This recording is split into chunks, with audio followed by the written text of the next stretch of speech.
plenty of mosquitoes. It's really summer. Yeah, summer is here in full force. But Yeah. I mean, it's the middle of July. It feels like it kind of snuck up on us. But yeah, first little bit of summer didn't really feel very summery, and now it is back with revenge. Yeah, it's gonna be hot. Yeah, it's gonna be hot, but like I was saying yesterday, just kind of bottle up that feeling and hold on to it, because come January and February and March and for a couple weeks of April and a couple months prior to that and all of that, we have a long winter and it's going to be pretty cold once we get out there. So just enjoy the heat, embrace sweating outside, because it's not going to be long until we're doing the opposite. That being said, quiet night out there tonight, 78 degrees out there, so still kind of warm, especially for it being this late at night. Wind out of the south, that's going to be a factor in all of the humidity that we're going to be feeling, but some breeze is better than no breeze.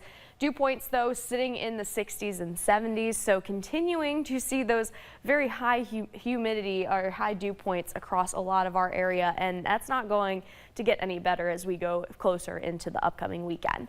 Temperatures around the area in the 70s. We're sitting at 78 here in Mankato, like we saw. A little bit cooler pretty much everywhere else. St. James, Windham, Worthington, all at 72. And we're going to be dropping into the 60s tonight, but tomorrow, very, very similar to what we saw today. Today we had highs in the low 80s across most of our area. Glencoe, Hutchinson making it to 85, Spencer, Esterville at 85 and 86.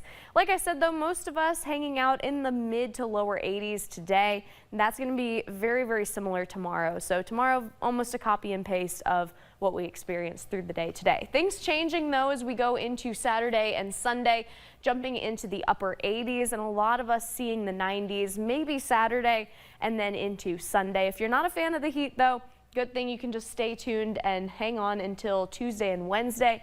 We'll see that cold front move through and drop us back into the 70s by the middle of that week. So that will be a treat for those of us that are not a fan of the heat.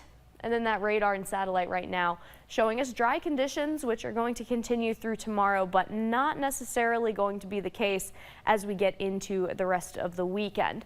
Unfortunately, we're looking at a increasing chance of some active weather, especially on Saturday. We can track that out, though.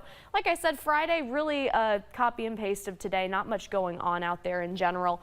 And then in around Saturday morning is when we'll start to see some development here. Now, how far south this swings is kind of up in the air still, but we could be seeing some thunderstorms kind of right around lunchtime in the Mankato area on Saturday. After that, potentially a second round of some development. That one could bring some strong, maybe severe thunderstorms if it's able to develop. It's going to be another one of those situations where we have a large cap in place, not necessarily sure if those storms will be able to develop. 65 tonight, mostly clear. Tomorrow, very, very similar to what we saw today. 83 for that high, mostly sunny. Saturday, some scattered thunderstorms like we just saw, and then potentially again as we go into Sunday night, more so overnight into Monday, could see another round of some stronger thunderstorms. But again, with the heat and humidity, we have a lot of the ingredients in place for that weather, but also we have that cap to break through, and that's going to be a main thing this summer, kind of just in general, when we see this type of weather. All right, thanks, Emily. We'll be right back.